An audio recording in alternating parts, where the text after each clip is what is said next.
Welcome to today's seminar on elements of an effective compliance system. My name is Trevor Walls. I'm a senior accountant on the Portfolio Manager team. I'm joined today with Dina Debaco and Stratis Kourous. Dina is an accountant on the Investment Fund Manager team, and Stratis is a senior accountant on the dealer team. Although none of us has been an ultimate designated person or chief compliance officer for a registered firm, collectively, we have 35 years experience performing hundreds of compliance reviews of portfolio managers, investment fund managers, and exempt market dealers. During these reviews, we've observed many different compliance systems, both the good and bad, sophisticated and simple, and everything in between. For today's seminar, we'll share our experience of effective compliance systems, including examples of what we've seen. Hopefully, there will be takeaways for you as compliance professionals to help you to improve the effectiveness of your firm's compliance system.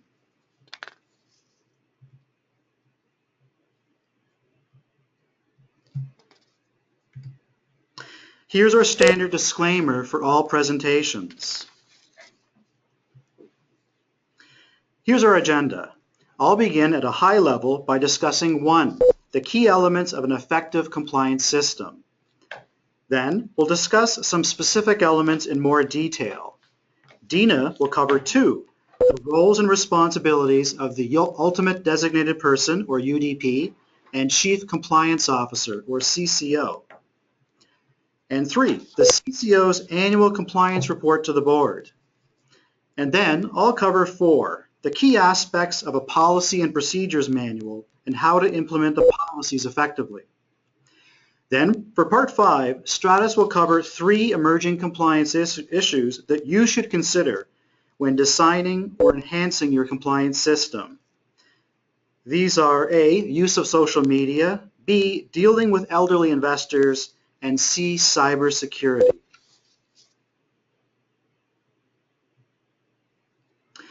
For key elements of an effective compliance system, let's begin by reviewing the Securities Law Requirements.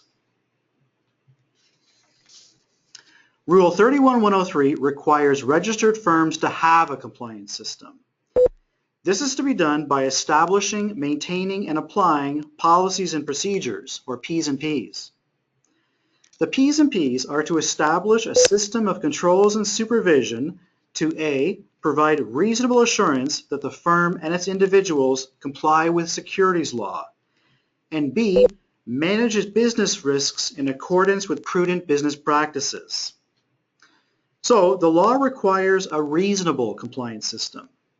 Some synonyms of reasonable are acceptable, satisfactory, fairly good, and average. But our presentation is about effective compliance systems. Some synonyms of effective are successful, potent, and powerful. We expect our firms to have an effective compliance system, and that is what you should strive for too.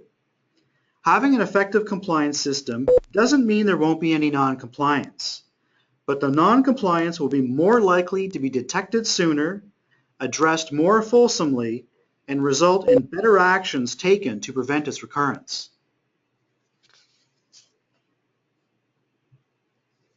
The companion policy to Rule 31-103 provides guidance on the key elements of an effective compliance system. The 2 main ones are internal controls and monitoring and supervision. Internal controls are actions to follow to help detect and prevent non-compliance with laws and policies and to mitigate risk. These include controls to protect client assets and keep accurate books and records. Some examples are reconciling client trades with broker records, segregation of duties between people who make investment decisions and people who place trade orders, and review and approval authorizations for marketing materials. Monitoring and supervision is the second element. Monitoring is having a process for observing and checking the firm's activities for compliance with securities laws and the firm's internal controls and policies and procedures. An example is the CCO reviewing a sample of clients' portfolio holdings for compliance with their investment policy statement and to assess suitability. Supervision is having a structure to oversee, control, and direct the people working for the firm. An example is all reps reporting to the firm's chief investment officer and requiring his or her approval of any purchases of securities not on the firm's approved list.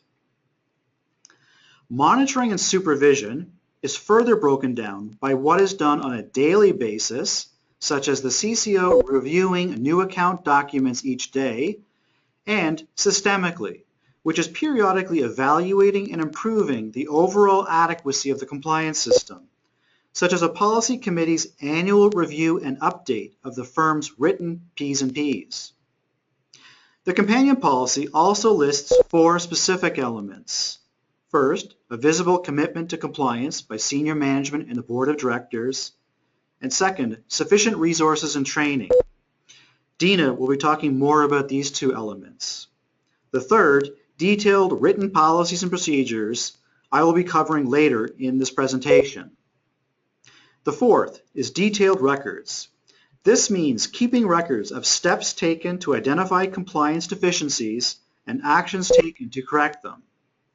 Doing so will establish to us and your senior management and board that you've taken reasonable steps to ensure compliance.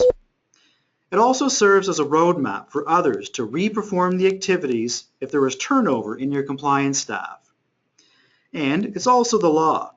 Section 11.52 of 31103 requires you to maintain records to demonstrate your compliance with internal controls and your P's and P's, and to document compliance and supervision actions that you've taken. As part of every compliance field review, we review and assess the firm's compliance system and if the CCO and UDP are fulfilling their responsibilities. The slide lists examples of the steps we may perform to do this. It gives you an idea of what we do and look at, as this may be useful for you to consider too when self-assessing your own compliance system. And we will always interview the CCO and always review the CCO's annual report to the board. We also assess the adequacy of a firm applicant's proposed compliance system during pre-registration reviews. This is done primarily by interviewing the proposed UDP and CCO and reviewing the draft PMP Manual. Of course, firms and their compliance systems widely differ. There is no one-size-fits-all compliance system. Who we oversee ranges from simple one-person registrants that work out of their basements to large, complex firms with several locations, thousands of clients, and billions of assets under management. What we expect of the firm with a home office is not the same as the large firm, but each should have an effective compliance system, no matter if client meetings take place at the kitchen table or in the boardroom. So in general, we don't expect small, simple firms to have compliance systems which include a CCO who is independent of advising and trading activities, along with automated compliance checks built into an electronic trade order management system, or a formal risk management committee. But we generally expect this of large and more complex firms. Overall, our expectation for each firm's compliance system and written P's and P's have increased in the 16 years I've worked at the OSC. It's an area we always focus on, and we will take appropriate regulatory action when we find inadequate compliance. Here are examples of what we've observed at firms with inadequate compliance systems. Usually, there is a combination of the examples for us to conclude a firm has poor compliance, or an inadequate CCO or UDP. But even one of these examples could be determinative. For example, a large number of securities law deficiencies. A small number of very serious deficiencies, such as employees engaged in registrable activity without registration. Repeat deficiencies. That's when the same deficiency is found during a current review that was identified during a prior review and was supposed to have been rectified. The CCO lacks awareness of the business, its key risks, and applicable securities law, such as inadequate knowledge of the capital and insurance requirements in Rule 31103, or the CCO of a PM and IFM who's not familiar with the firm's IFM business activities. Employees lack awareness of compliance processes that apply to them. The CCO has limited involvement in the compliance function by giving it inadequate attention or not focusing on important regulatory obligations, such as for KYC and suitability. This may be due to inadequate resources for compliance or the CCO inappropriately balancing competing job responsibilities. Renting out of registration. This is when several individual registrants work for one firm, where each individual operates as their own distinct business without adequate oversight and supervision of their sponsoring firm. The CCO can't explain what they do. During a compliance review, when we ask the CCO what they do in their role as CCO, he or she is unable to adequately explain their specific compliance duties to us, or can't answer our questions on the operations, risks, controls, and policies of the firm. There are no internal controls or policies for significant areas of operation. For example, a PM and EMD firm that has no controls or policies for its EMD activities. There are written P's and P's, but they are not being followed and enforced. There is no CCO annual report to the board, or one exists but is perfunctory. There is no monitoring for compliance on key areas, such as no review of client files to assess if KYC and suitability obligations are being met. And lastly, poor books and records, such as missing or incomplete client files or agreements on a systemic basis. And of course, the opposite of these examples could be indicators of an effective compliance system, with the possible exception of the second bullet. It's doubtful we'd think a firm with a large number of serious deficiencies had an effective compliance system. Two recent examples of firms with an inadequate compliance system are, firstly, a PM firm that acted as an IFM for many years, but was not registered as an IFM and did not have any written P's and P's on their IFM activities.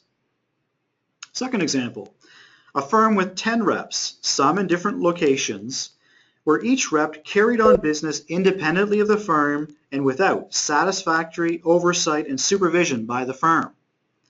The reps were not aware of and not required to follow the firm's policies, and several of the reps maintained their own client records, not always accessible by the CCO, and reps had their own marketing materials not reviewed by the CCO. Consequences. Having an inadequate compliance system is not just offside securities law.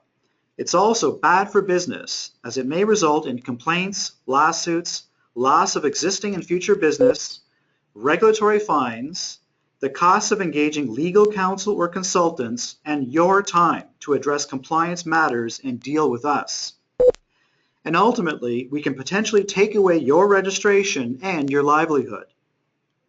It's always a significant deficiency when we conclude that a firm has an inadequate compliance system, or that a CCO or UDP is not adequately performing his or her responsibilities. We concluded this in 14% of PM firms we reviewed this past year, many of which were also IFMs and EMDs. Since we select firms for review using a risk-based approach, we are more likely to review higher risk firms or firms where there are known compliance issues. So we can't extrapolate this percentage across our entire registrant population.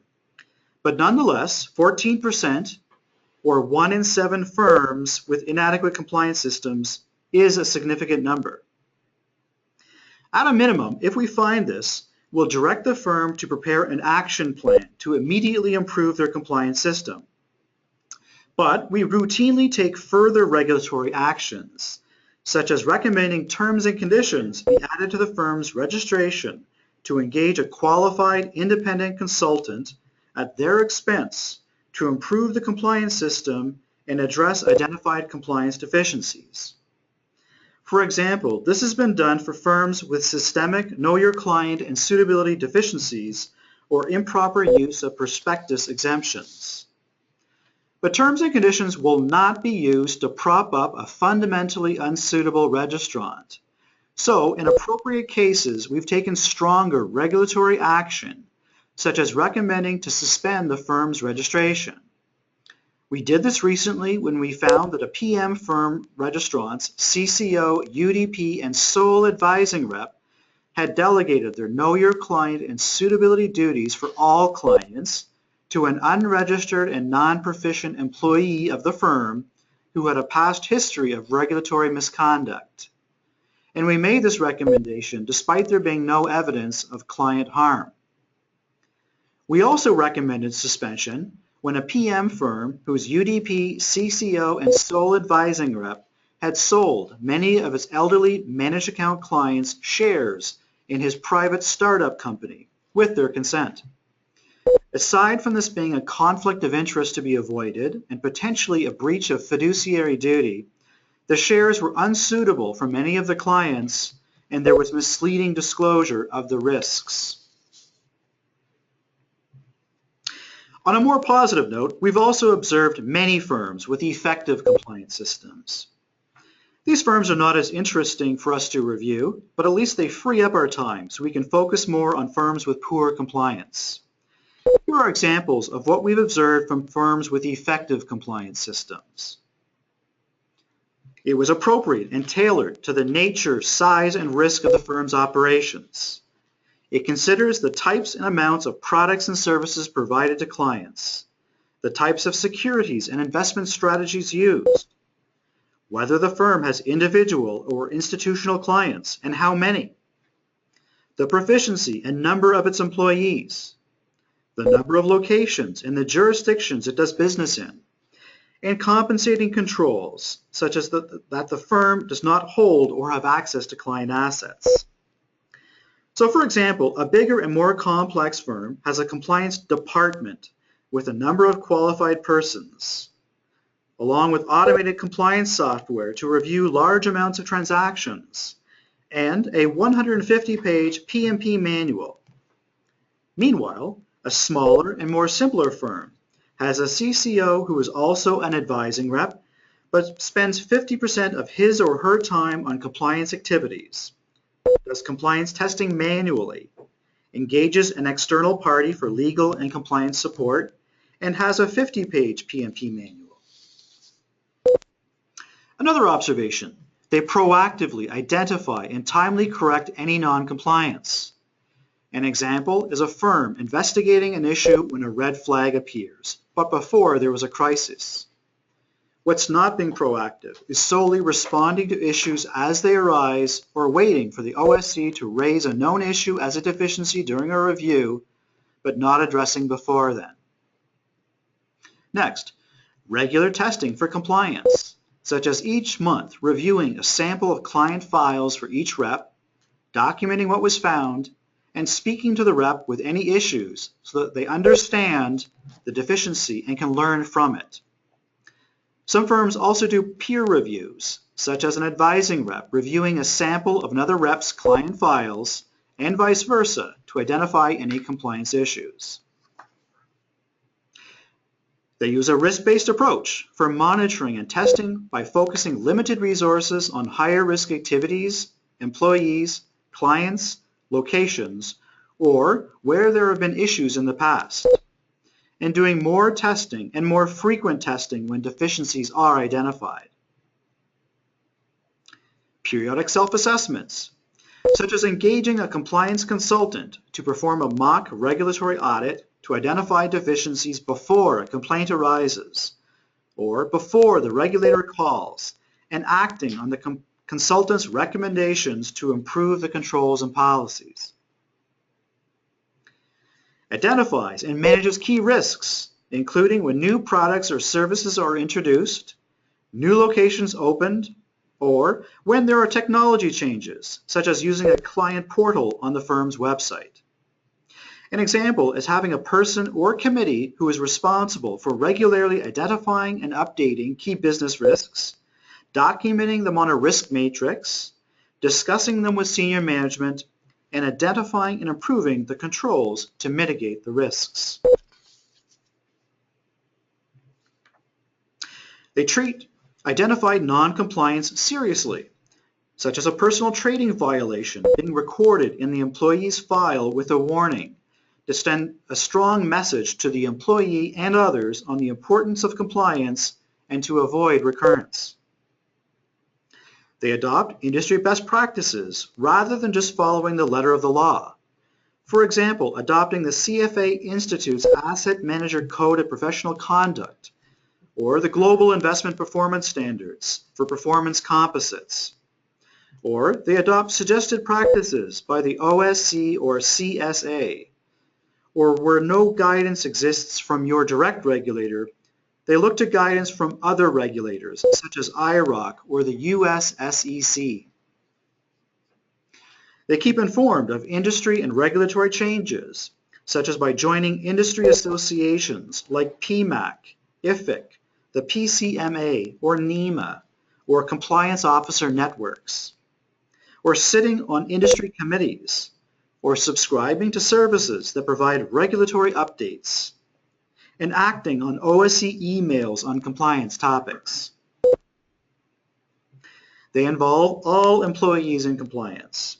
The CCO can't do it alone and can't be everywhere and see everything, especially since many of our CCOs also have non-compliance duties. So, it's important that all employees know that they're also responsible for understanding and complying with the firm's controls and policies and for reporting any non-compliance. Regular, but at least annual, and mandatory training of employees on compliance topics and the firm's P's and P's, and keeping track of who has attended the training. There's good client disclosure and agreements. Some industry associations like PMAC have standard vetted agreements which can be tailored and used by their member firms. Many firms also engage external legal counsel or compliance consultants to prepare for them standard agreements, forms, or disclosure. And lastly, they have a good written PMP manual, which I'll be covering in detail later. Now, over to Dina, who will cover the roles and responsibilities of the UDP and CCO.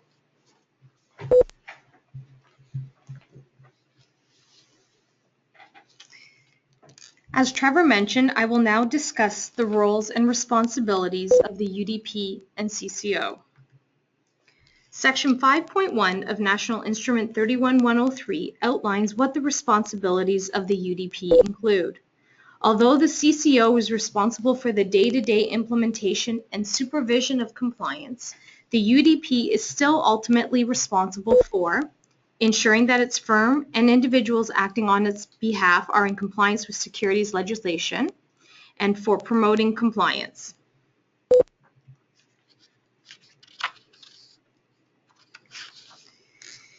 A key responsibility of the UDP is to supervise the activities of the firm. One of the best ways for the UDP to fulfill this responsibility is to meet with the CCO on a regular basis. Meeting with the CCO on a regular basis will ensure that the UDP is aware of any instances of non-compliance and any internal control weaknesses on a timely basis. These meetings can be done on a formal basis, which would be the case in a medium to a large-size firm. The CCO and UDP would calendar these meetings weekly, bi-weekly, or monthly, and the frequency would depend on the nature of the registrant's business. Or it can be done on an informal basis. This may be the case for firms that only have a handful of employees and/or the CCO and UDP sit next to each other and therefore have a continuous dialogue with each other throughout the day. The UDP can then get involved in any key issues right away to help develop a plan to mitigate any damage. Recently, we had an example of a registrant that had a NAV error in 2 of its 5 funds. This NAV error was material and created a number of other issues for the funds that impacted the unit holders. The CCO tried to address and deal with the issues on her own. The UDP and CCO did not have an open communication regarding the activities of the firm, and this became evident when the UDP only became aware of the issue and the severity of it after we came in for compliance review and put the firm on terms and conditions. Had the UDP been involved from the very beginning, the outcome would likely have been different. Another key responsibility of the UDP is to demonstrate a visible commitment to compliance.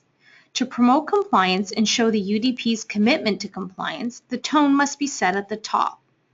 A good tone is set by leading by example.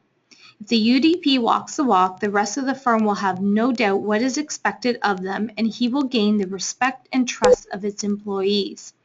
However, the opposite is also true. If you, as UDP, bend the rules for yourself and others, it erodes trust and leads to confusion as to what is expected.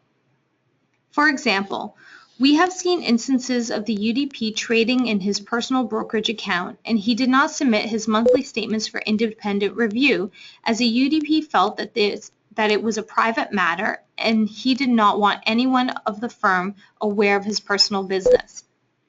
Others in the firm may feel that they are also exempt from this requirement, as it is their personal trading and therefore their personal business. The firm should have one individual, such as a CCO or another senior member of the team, look at the UDP statements. Another example would be if the UDP does not treat violations of the company's rules and instances of non-compliance consistently amongst all its staff. A UDP should not dismiss an instance of non-compliance if it happens to be one of the UDP's close friends. This will demonstrate to staff that the UDP takes these violations lightly and will forgive anyone that performs the same act. A good tone is also set by being visible and present. In small firms, we have seen where all employees get together on a weekly or a monthly basis, and the UDP will communicate the importance of compliance. Whereas in larger firms, we have seen this done on a quarterly or semi-annual basis. We have also seen this done via email, where the UDP will send out an email to all staff on a regular basis, such as monthly. Further, the UDP should be involved for compliance reviews conducted by the regulators. We have conducted a number of compliance reviews where the UDP of the firm was not present for any meetings. One in particular registrant had significant compliance issues and regulatory action was taken on them. The UDP of the firm did not participate in any of the calls or meetings. This demonstrates to us a lack of commitment to the compliance by the UDP. As mentioned earlier, the day-to-day implementation of compliance is the responsibility of the CCO. The CCO is responsible for establishing and maintaining the Policies and Procedures Manual, monitoring and assessing compliance by the firm, reporting to the UDP as soon as possible of any circumstances indicating non-compliance with securities legislation, submitting an annual report to the firm's board of directors. We have seen a large number of registrants where the UDP and the CCO are the same person. This is permitted, however, only if they meet the requirements for both registration categories. We prefer firms to separate these functions, but we recognize that it may not be practical for some registered firms. We have just talked about what is required of the CCO. Now let's talk about how the CCO can uphold these requirements. Establishing and maintaining Policies and Procedures Manual will be addressed by Trevor in detail later on in this presentation. To assist the CCO in his responsibility of monitoring the firm's compliance, one great tool for a CCO to have in place is a checklist. This checklist can be in a written document, an Excel spreadsheet, Outlook calendar, or compliance software. It will help the CCO keep all of his recurring responsibilities in check and remind him what he and others need to do and when. Compliance software and Outlook calendars will provide you with the bonus feature of a reminder attached to each task. Having a checklist in place will also provide an excellent roadmap for your backup CCO for any situation that your CCO may not be available for an extended period of time. You should ensure that your backup CCO and compliance staff have access to the checklist and are aware of how to execute it. This document also provides audit evidence to demonstrate to us as regulators how you oversee compliance. Those of you that have been subject to a compliance review know that this is one of the questions we ask as part of our opening meeting. Items to consider for the checklist include the preparation of Form 31103F1, calculation of excess working capital to ensure you have adequate capital in place, checking on a monthly basis that the client's portfolios are in line with their IMA, ensuring that the annual code of conduct is sent to all employees and sign-off has been received from each employee, checking your pricing source for your portfolios on a monthly basis to ensure that your pricing source is still valid, checking all staff's personal trading on a monthly basis, and reviewing your complaint log to look for patterns in complaints. This is obviously not an exhaustive list of what a checklist should include, just a few examples. As CCO, you should ensure to monitor regulatory developments and assess the impact of new and revised regulations.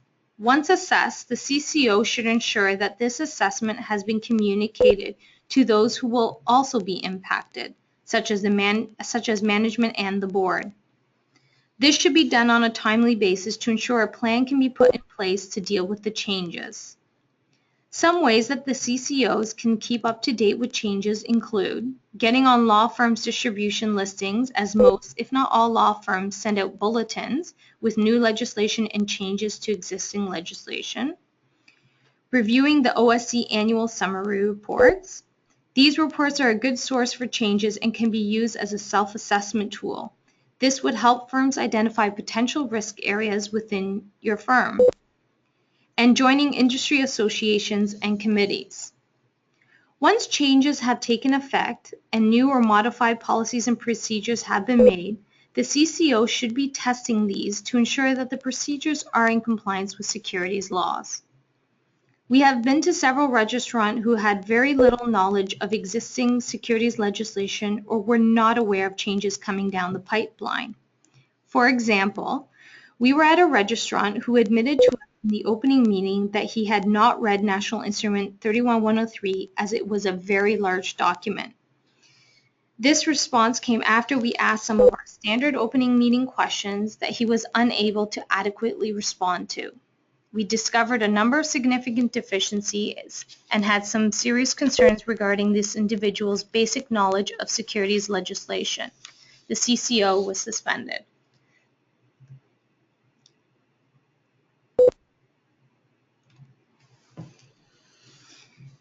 It is very important that the UDP and CCO maintain an open line of communication. As mentioned before, this can be done on a formal or informal basis. The CCO must report to the UDP all instances of noncompliance with securities legislation that create a reasonable risk of harm to a client or to the market, or are part of a pattern of noncompliance. The CCO should report noncompliance to the UDP regardless if it has been corrected. Although resources and training is not a specific responsibility of the CCO, it is a specific element of an effective compliance system. And as we discussed earlier, the day-to-day implementation of compliance is the responsibility of the CCO. Your firm should provide training to ensure that everyone at the firm understands the standards of conduct and their role in the compliance system, including ongoing communication and training on changes in regulatory requirements or the firm's policies and procedures. On an annual basis, all employees should be provided with the Code of Ethics and required to certify that they have read, understood, and complied with the policies and procedures. If a firm does not have adequate resources, especially within compliance, the firm could find itself with an inadequate compliance system. Where possible, ensure that you have a backup CCO in order to fulfill regulatory responsibilities in any case where the CCO is absent for an extended period of time. The CCO should also assess its own responsibilities and whether or not he is able to spend adequate time on a day-to-day basis fulfilling his regulatory responsibilities. There are a large number of smaller firms we have reviewed where the CCO wears multiple hats, such as also being UDP, CFO, and/or an advising representative. Regardless of the combination, the CCO should ensure that it is able to spend adequate time as CCO to fulfill its responsibility. If not, the firm will likely need to make changes to ensure that the CCO of the firm is able to dedicate more time to compliance. In the example I gave earlier of the CCO with the NAV errors, she was also the sole PM of the firm. There were a large number of significant and non-significant deficiencies identified during the compliance review. The cause for these deficiencies were primarily due to the fact that the CCO was unable to spend enough time in her role as CCO. The CCO was suspended. While the UDP and CCO have specific compliance functions, they are not solely responsible for compliance. It is the responsibility of the firm as a whole. And the final responsibility of the CCO is the annual report to the board. We will now talk about the annual report in some detail, including doing a walkthrough of 2 examples.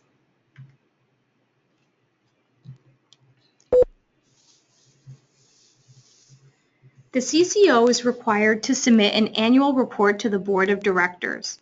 We expect that the annual report is in written form. We have seen a few registrants where the CCO did not prepare a written report. These CCOs presented their report verbally to the board and provided us with the minutes of that board meeting. In these situations, the board minutes were detailed enough to demonstrate that the CCO had assessed its compliance system. This slide outlines some of the items you should take into consideration when preparing an annual report to the board. Status and effectiveness of the firm's internal controls. Here, the CCO would report on specific cases of non-compliance and/or internal control weaknesses that might lead to non-compliance. Resources and training. As part of your role as CCO, you should assess your resources to ensure that they are sufficient for you to fulfill your regulatory responsibilities. Changes to a firm's policies and procedures manual. Status and outcome of any regulatory reviews, internal audits, and inquiries of investigations. This area would highlight the results of any of these types of reviews, including a mock compliance review by your compliance group or by a consultant that you may have hired. Complaints or lawsuits. Proposed changes to securities law. As previously mentioned, it is important that the CCO communicate these changes to all those impacted, including the board, on a timely basis. Key compliance risks facing the firm and how they're being addressed, and an overall assessment of the firm's and its individuals' compliance with securities laws. These are some examples of items we have seen in an annual report that gave us comfort that the firm had assessed their compliance system. Although a number of these items may serve as a basis for your annual report, we want you to ensure that the report your CCO prepares is reflective of your actual business.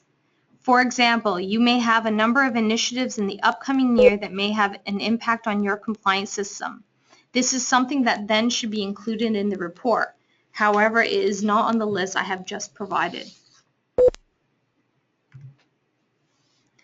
We've just talked about what can be addressed in the annual report to the board of directors to make it a good report. But in order for a good report to be effective, there are some items that you need to take into consideration. First, it needs to be timely. Preparing a report to the board and submitting it to them a year later is not timely, and the findings may no longer be relevant. Second, depending on the size of your firm, the report may need to be more frequent. Large firms with a number of domestic and/or global divisions will likely have more to report on and therefore it may make more sense to report to the board on a quarterly basis. Or, if a firm has significant compliance issues, it would be prudent to report more frequently to the board of directors. Third, the report needs to be detailed. The report should be detailed enough so that the board and anyone else reading the report can understand the importance of the items discussed in the report. We have seen examples of reports that do not have enough detail or gloss over significant issues. Fourth, the report should clearly describe the actions that will be taken for each identified instance of non-compliance. We will now look at examples of annual reports, but before you turn to Exhibit 1, I would like to start off by mentioning one of our observations when it comes to annual reports of registrants that are one-man shops or have only one director. A number of these registrants did not prepare annual reports to the board as they felt it was unnecessary, as they would be reporting to themselves.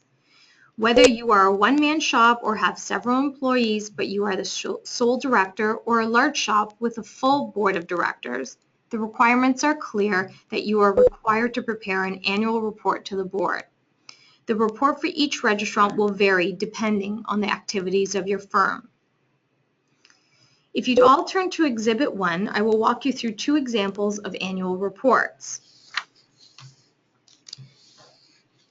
In the first example, you will see that the CCO has attempted to assess the firm's and its individuals' compliance with securities legislation.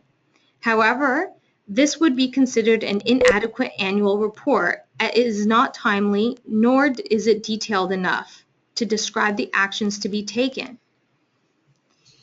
In the first section, under Status and Effectiveness of Internal Controls, the CCO has identified a NAV error in 4 of their funds. The CCO then states that the error has been rectified. As a board member reading this, you would have a number of questions. What caused the NAV error? What was the impact? Were the unit holders affected? Can this happen again? If so, how do we prevent it? In the next section, the CCO states that the firm's compliance consultants conducted a mock compliance review of the firm and identified deficiencies. Again, as a member of the board, I would like to know what these deficiencies were and what is being done to fix them. The CCO also stated that the BCP was tested. However, he did not comment on the results of the testing. In the section Financial Status and Regulatory Filings, the CCO stated that the firm was required to pay a filing fee of $1,000. There is no discussion as to whom this was paid to, why, and what will be done to prevent this from reoccurring. The final point to make on this report is the date of the report. This report was for findings of the calendar year 2014. However, the report date is November 2015, 11 months after the year end. This would not be considered to be timely. If you turn to the second example on page 2 of Exhibit 1, you will see the same report as the first example, except now there are more details included. I would like to mention again that this report is a sample report and it may not be sufficient for your business. You need to ensure that your report is tailored to your business practices. At the end of the day, what is important about the report is that you are able to demonstrate that you have assessed your compliance system. And now I'll turn it over to Trevor.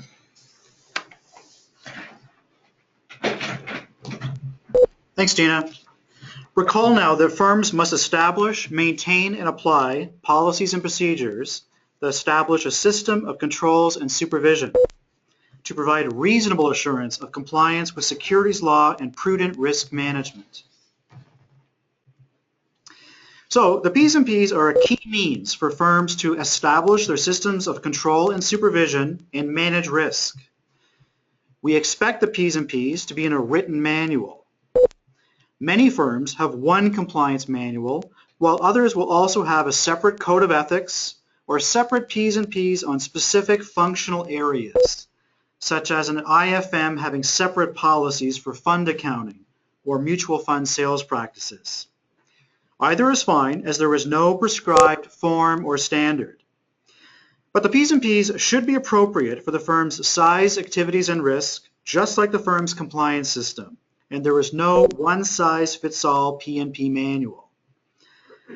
Many smaller or new firms engage a compliance consultant or external legal counsel to help them draft their written PMP manual.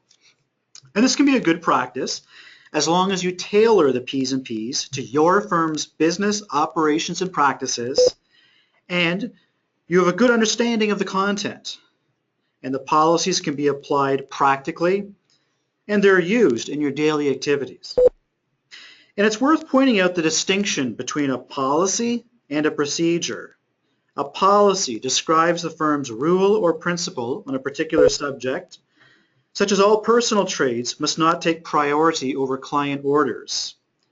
Meanwhile, the procedures are steps to follow to achieve the policy principle, such as the CCO must pre-approve all employee personal trades. So the procedures implement the policy.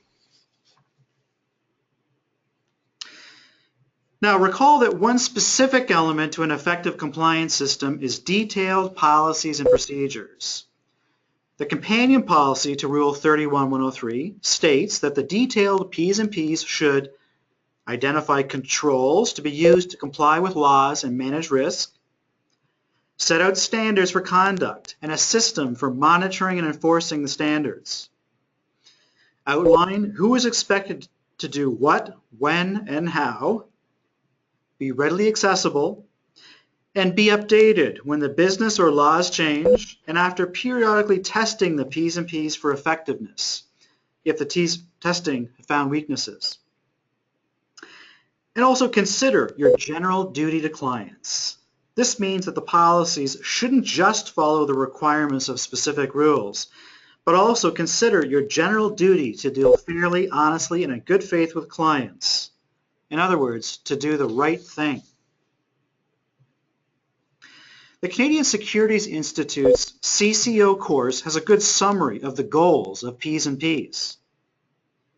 First, establish consistent compliance and performance standards for the firm to maintain quality control. Second, to assist in training employees. And thirdly, to serve as a reference point for activities of the firm. It also says that in an absence of P's and P's, employees must rely on their judgment.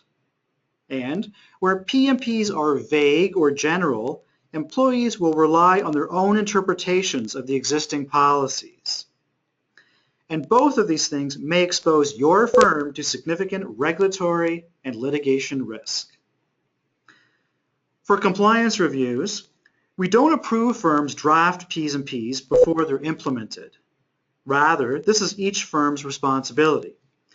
But we review P's and P's as part of pre-registration reviews of new firm applicants, and also during on-site reviews of registered firms. When we review P's and P's, we may just review certain parts of the policies, or the table of contents or index, or it may be a complete review. So if your firm has been subject to a pre-registration or a compliance review, it does not necessarily mean that your P's and P's are adequate. And we generally don't focus on how the P's and P's are worded, but rather if specific topics are covered, are they reasonable and appropriate? Do they comply with laws? And are they being followed? And all firms must have P's and P's. There are no exceptions, including one-person firms or firms that don't currently have any clients. In a one-person firm, the P's and P's serve as a roadmap for what the person is to do, and also as a roadmap for another person in the event someone else has to take over the business. It's a common deficiency to have inadequate P's and P's during our reviews. It occurs at over 50% of firms we review, but the seriousness of the deficiency widely varies. In some cases, it is significant, such as when there are no policies on key operations, to minor issues with a specific policy. And we've seen firms with poor written P's and P's, but with very few other deficiencies. We've also seen the opposite, firms with good written P's and P's, but many significant deficiencies in other areas, since the policies were not being followed. But in most cases, good P's and P's means good compliance.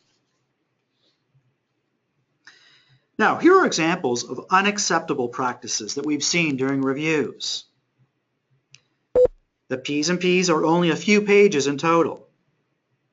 The names of other registered firms are used in the policies. This is actually quite common. The policies are continuously in draft form and are not finalized. They refer to outdated securities law, including laws repealed many years ago. This is also fairly common. They use a U.S. affiliates policies that refers to U.S. securities law, or an IROC affiliates policies that refers to IROC rules. They were drafted to be compliant with ISO standards, that's International Organization for Standardization, such as ISO 9001 on quality management. But they weren't tailored for a securities firm's activities. We've also seen a firm that attached a cover letter to Rule 31103, which is completely unacceptable. And also, employees have not read the P's and P's or do not use them in their daily activities. Now, here are examples of a good PMP manual. It identifies regulatory requirements along with prohibited activities, but doesn't just recite securities law word for word. They were tailored and applicable to the business operations, including its size, nature, and risks. They cover all of a firm's registration categories. For instance, some PM IFM firms don't have P's and P's on their IFM activities. There's a sufficient level of length and detail. A typical length is between 40 and 150 pages, including appendices of standard forms and agreements. They're up to date, such as for new rules, business changes, and after a compliance review has been done. There's a detailed table of contents or index. They have both a policy and procedure, although not every policy will need a procedure. They are clear and easy to understand for people using the P's and P's, such as use of plain language. They include key principles to follow the policy, such as use of guidelines. They reference applicable sections of securities law or other applicable laws. They clarify the functions and responsibilities. In other words, who is responsible for what? It includes who is responsible for reviewing the P's and P's and the frequency of the review. They state who the P's and P's apply to.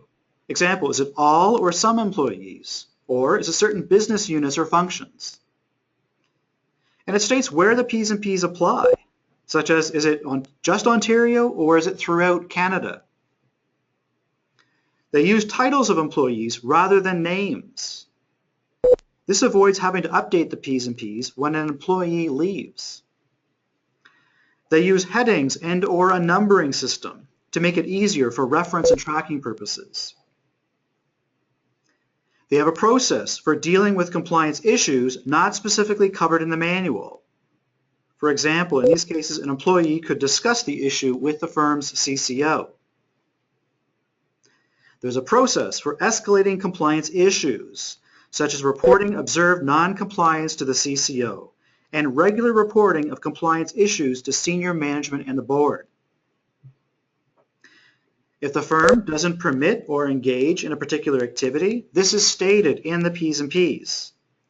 For example, if referral arrangements are not permitted, this is stated in the P's and P's to inform employees. And it will also highlight to us during a review why there are no procedures for referral arrangements. It includes a glossary or definitions of terms used. And there's a process for policy exceptions. Sometimes exemptions are needed from policies. An example, for an employee's personal trade to not follow the firm's blackout period. All exceptions to policy should be approved by appropriate persons, be compliant with securities law, and should be documented, such as in an exceptions log. And remember, you can't give an exemption from a securities law requirement. The manual or policy is dated or numbered for version control. And it includes appendices with standard forms and agreements for reference purposes. Some examples are Know Your Client forms, accredited investor certificates, or the firm's standard investment management agreement. Now, here are examples of topics that we expect to be included in your PMP manual, like the compliance function and risk management. The other ones listed on the slide. We will be looking for these topics and others during compliance reviews. If the topic is applicable to your business and you don't have a PMP on it, you will very likely receive a deficiency. Exhibit 2, which is part of the handouts for today's seminar, provides a more complete list of the topics and subtopics that we expect to be included where applicable. And we've broken these down by firm registration categories to make it easier for you to use and check against. Now, as a caution, just because you have P's and P's on the topics and subtopics in Exhibit 2, it doesn't necessarily mean that you are complying with your PMP obligations. There may be other P's and P's applicable to your business, operations, and risks that are not covered in the exhibit. Now, here are examples of how to implement the P's and P's effectively so that they are understood, applied, and enforced. Assign ownership of specific P's and P's. Now, the CCO should develop policy or support its development, but the CCO does not always have to own or be responsible for each policy. For example, the firm's Vice President of Operations can be responsible for the firm's business continuity plan. Get buy-in and involvement of the business units, especially on procedures. Assess the impact of new policy or changes in policy on services and products you provide. And consider if outside parties are affected by the new policy, and if so, how, and if you need to discuss with them. Create a policy on policies. Some large firms have this, which sets out the process for drafting, reviewing, and approving firm policies. It also defines the roles and responsibilities of the different participants in this process. Perform a trial or test run of a new PMP before rolling out firm-wide to assess if they work in practice. Get approval by senior management before implementing to get their endorsement. Perform adequate and regular, such as annual, training on the P's and P's to ensure employees understand and incorporate into their daily activities. Create a PMP training program and schedule. The CCO can develop and perform or support the training, and also maintain evidence of the training done. Do a post-implementation review to see if the P's and P's are working as intended. Have employees certify annually that they have read or reread and understand the policies.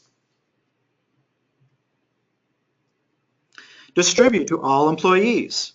If you distribute online, benefits include improved access and that the P's and P's will be searchable. Communicate new P's and P's and changes to P's and P's to impacted employees on a timely basis. Review the P's and P's on a regular basis, but at least annually, to assess if they're current and adequately reflect your business operations, along with industry practices and securities law, and make any needed changes, and remove any non-applicable sections or references. For example, periodically compare your P's and P's against OSC and industry guidance, such as the OSC Annual Summary Report for registrants. About 80% of firms told us that they assess and formally update their P's and P's for current business practices and change in securities law at least annually. Along with the annual update, the CCO should conduct periodic reviews of the P's and P's to assess the adequacy and effectiveness of their implementation. Form a policy review committee made up of compliance, business units, and operations staff. About 35% of registered firms recently self-reported to us that they have a policy review committee, which is positive, but it does mean that 65% of firms don't have a policy review committee. Test the P's and P's, such as reviewing subscribed IPOs, and see if they were allocated in accordance with the firm's fair allocation policy. And if a weakness is found, you should revise your P's and P's to address the weakness. And you can create a schedule to test certain P's and P's by certain dates throughout the year. You can also create a test matrix. This is simply a spreadsheet that lists the tests and captures the test results by laying them out in the form of a table. Now, let's look at some examples of good P's and P's, starting with one on marketing. This one uses numbering and a heading. It states a policy that marketing must be pre-approved to ensure the content is fair and not misleading. It includes key principles to follow the policy by explaining what is covered under marketing, and that the policy applies to new materials and to changes in existing materials, and also gives examples of misleading marketing. Then it provides procedures to implement the policy, namely the approval process. And it states who is responsible for what and when, and uses job titles rather than individuals' names. And it requires a record to be kept of the compliance activity. And it also provides a reference to securities law and guidance. Now, we don't expect to see this example for a marketing policy during our reviews, along with the next example I'll be showing. Rather, this example is used to demonstrate the concepts that we've discussed so far today. Now, here's another example on oversight of service providers. In this case, where an IFM has outsourced its fund administration.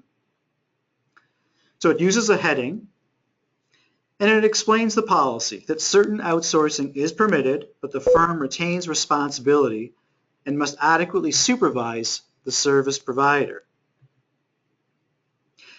And it next gives specific procedures for how outsourcing of fund administration is to be supervised on a day-to-day and systemic basis to ensure they're complying with securities law, the firm's policies, and it also includes documentation of the monitoring activities.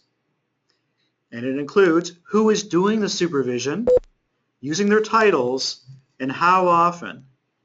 And it's been tailored to the firm. Next, Stratus will be discussing emerging compliance issues.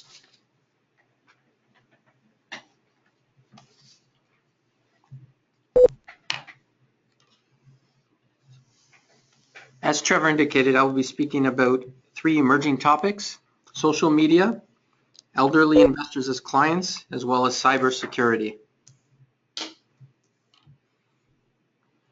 The following topics will be discussed with respect to social media. Some general background information will be provided, compliance areas you should focus in on, questions you should be asking when developing your compliance systems, as well as some industry guidance.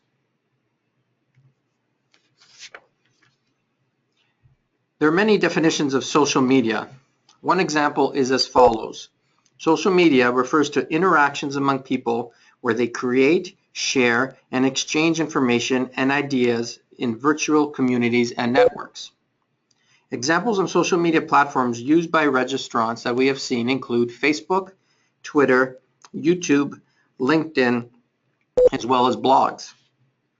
Social media is an evolving means of communicating with current and prospective clients, and we are noticing an increased use amongst registrants.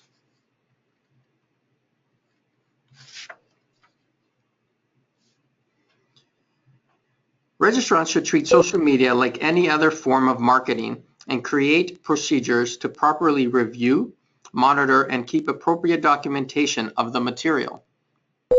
CSA Staff Notice 31325, Marketing Practices of Portfolio Managers, applies to all forms of marketing material, including social media communications. We use this marketing notice to assess the marketing practices of other registered firms, not just portfolio managers, where appropriate. Social media presents challenges to a compliance system from a supervisory perspective. These challenges include dealing representatives or other employees may be posting information about the firm or your products without the knowledge of the firm.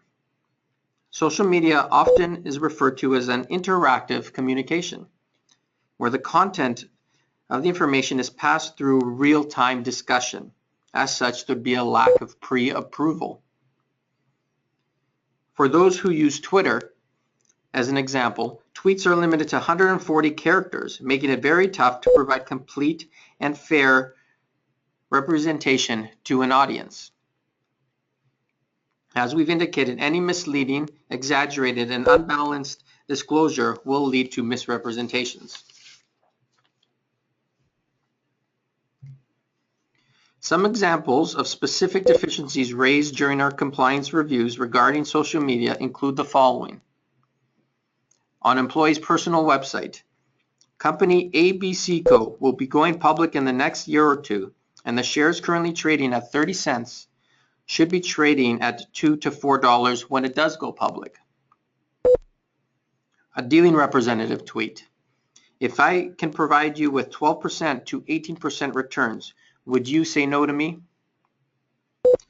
As previously noted, misleading, exaggerated, and unbalanced disclosure will lead to misrepresentations and will be raised as deficiencies in our compliance reports.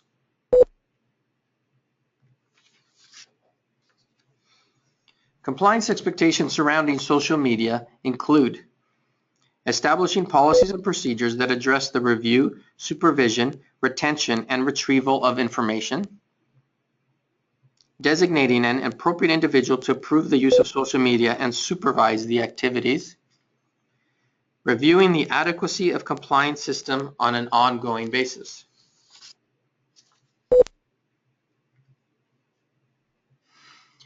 The following are some questions you may wish to consider when developing your compliance systems around social media.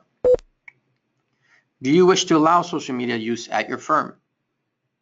Have you developed specific policies and procedures on social media use? Do your policies have clear and comprehensive definitions of what forms of social media constitute advertising and marketing? Do your policies identify explicit prohibitions on social media use? Do policies identify which platforms can be used, by whom, and for what purpose? Do they distinguish between personal and business use? You may allow employees to have personal Twitter or Facebook accounts, but not allow these platforms to be used for work purposes. Have any business risks of using social media been identified and assessed? Finally, how will you properly train employees on the use of social media?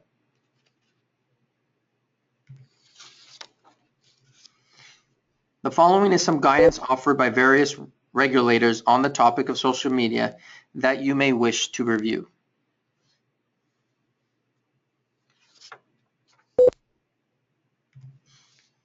Moving on to the next topic, elderly investors as clients. We will be covering the following items. What is the primary interest concern with elderly investors? The regulatory approach to elderly clients, practical guidance for your compliance systems, as well as reference material from various regulators. Elderly investors may be considered vulnerable clients.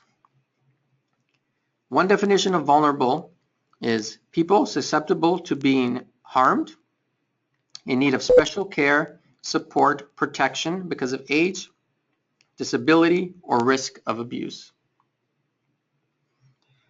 Elderly investors may be vulnerable because they may need more investment education and advice than an average investor. How much more attention required depends on individual circumstances due to some personal attribute or life circumstance, an example being an illness. We have detected issues with respect to elderly clients through our compliance reviews, investor complaints, or through referrals from other regulators. We're concerned with issues related to seniors because they're growing as a demographic in terms of population, but also in terms of household investable assets. Seniors are relying on investments to fund their retirement costs, in some instances agreeing to invest in high-risk products to generate the desired level of income that they need. They have a reduced investment time horizon to recover from financial losses. And there's also the possible lack of investment or business knowledge or diminished mental capacity that may be exacerbated by their age.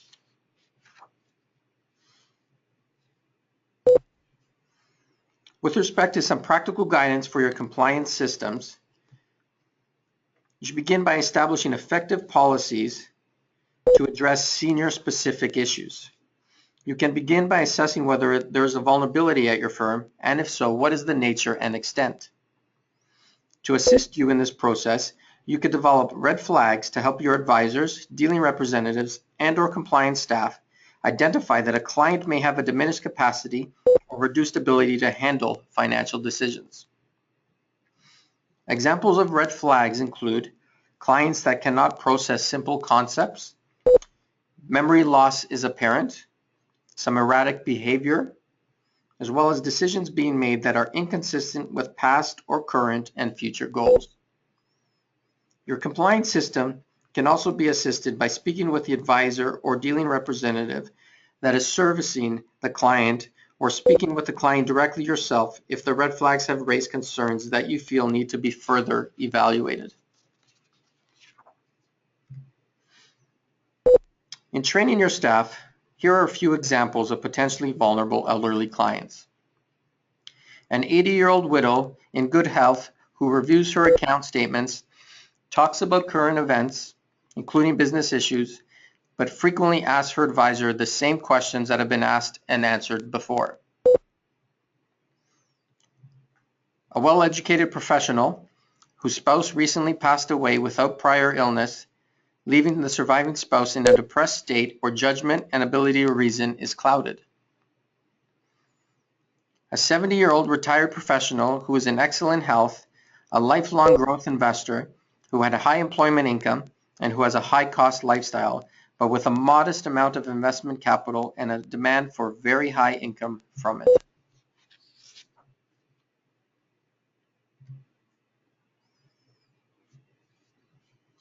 Some practical guidance for compliance systems.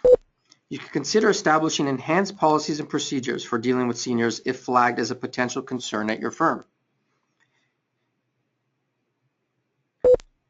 Establishing policies and procedures for dealing with senior-specific issues, such as an aversion to long-term or speculative strategies. You can stipulate the requirement for clear and more detailed communication and documentation of discussions. You can clearly document meetings held with elderly investors. Consider following up with an email or letter with your client or a family member of the client confirming what was discussed. You can provide appropriate training to staff to identify potential capacity or vulnerability issues. As well, importantly, establishing enhanced monitoring and testing of advisors or dealing representatives who have a portfolio concentrated on retirees. The following is some guidance offered by various regulators on this topic that you may wish to review.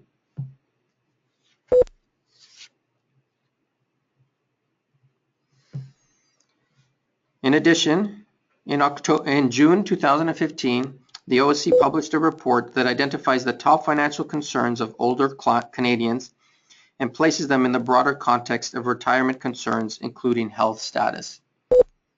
Also in June of 2015, the MFDA published a report discussing some of the activities that they are undertaking in 2015 to better protect seniors.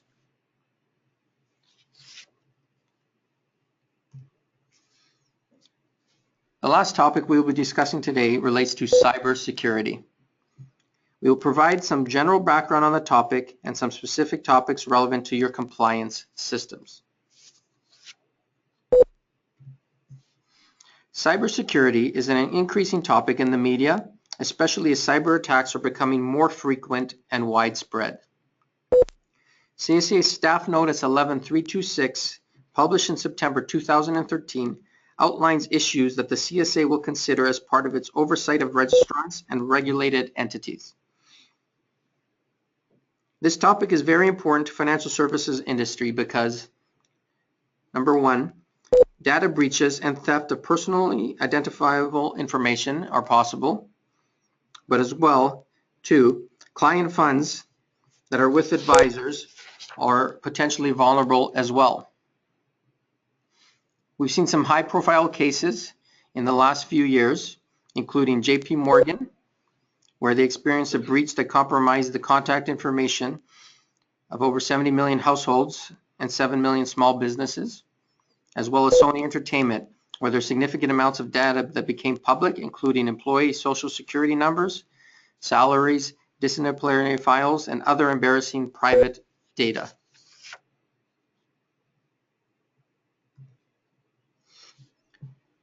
The following topics are likely applicable to most firms and will be discussed in more depth.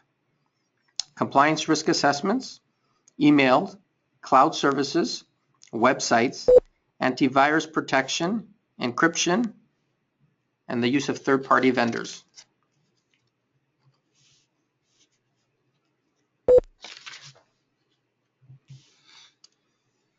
Compliance risk assessments.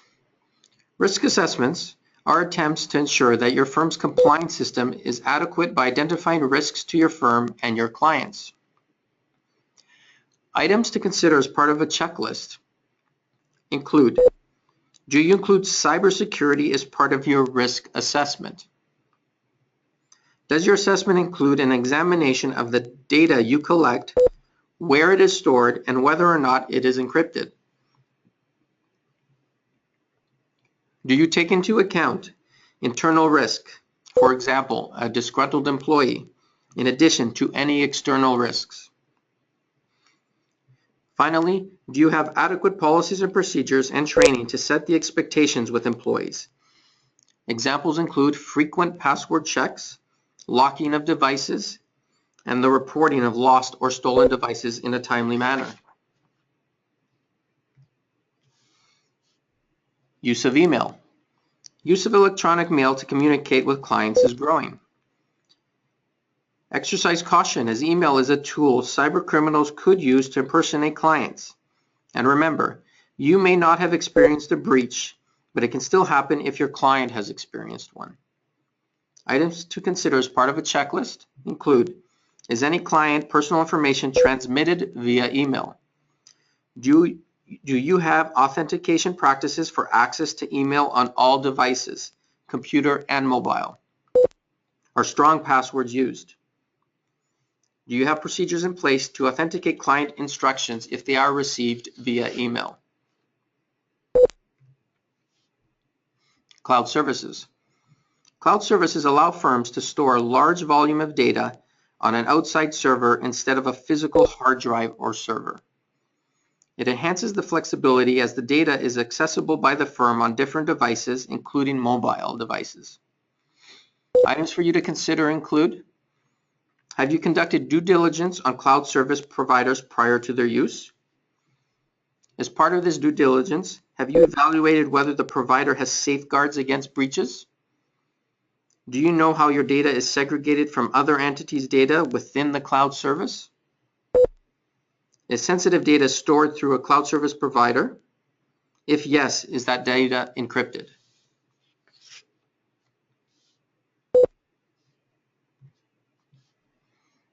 Websites. Websites are used as a marketing tool, and they can provide disclosure information to clients or can can be used as a client portal. Client portal is intended to be secure access points where you can access the firm database directly and can share information with your clients. Items for you to consider surrounding a website include: if you use a third party for website maintenance, is there an agreement in place with the third party regarding the services and the confidentiality of information? Does your website have a client portal? If yes, is the information found on this portal encrypted? Do you have authentication procedures for portal access? Are these authentication credentials, i.e. a username and a password, encrypted? Are additional authentication credentials, for example challenge questions, required when accessing from an unfamiliar network or computer?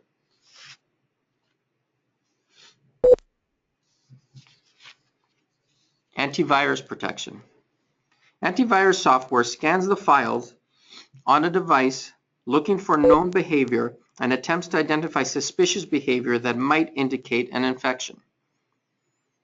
It's important that antivirus software is updated regularly and all devices accessing a network be included in this update. Items to consider as part of a checklist include: does your firm regularly use antivirus software on all devices accessing your network, including mobile devices? Are antivirus updates run on a regular and continuous basis? Is all your software subject to updates? As well, are your employees trained and educated on the basic function of antivirus programs and how to report potential malicious events?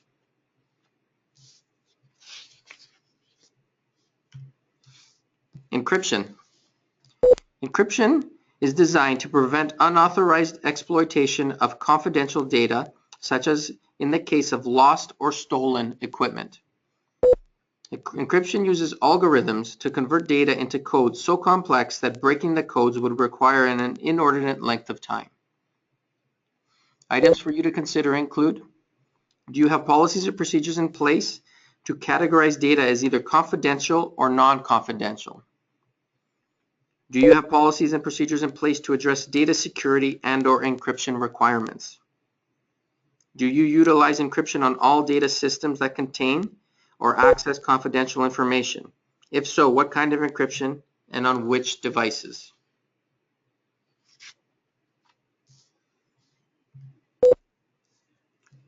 Finally, third-party vendors. Third-party vendors present several risks, including raising the risk of access to your data by serving as another point of access. Items to consider include: do you perform due diligence on third parties, including cybersecurity as a component of this due diligence? Do you provide cybersecurity questionnaires to assess whether third parties have policies and procedures based on industry standards? Do you know whether third-party service providers have enough staff to provide services, or must they outsource the functions to other vendors? Have you entered into confidentiality agreements with third-party vendors?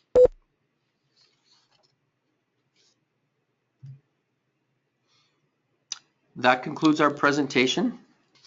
We'd like to thank you for listening. We'd also like to leave you with some resources of some material that was discussed in the presentation that you may wish to further look at.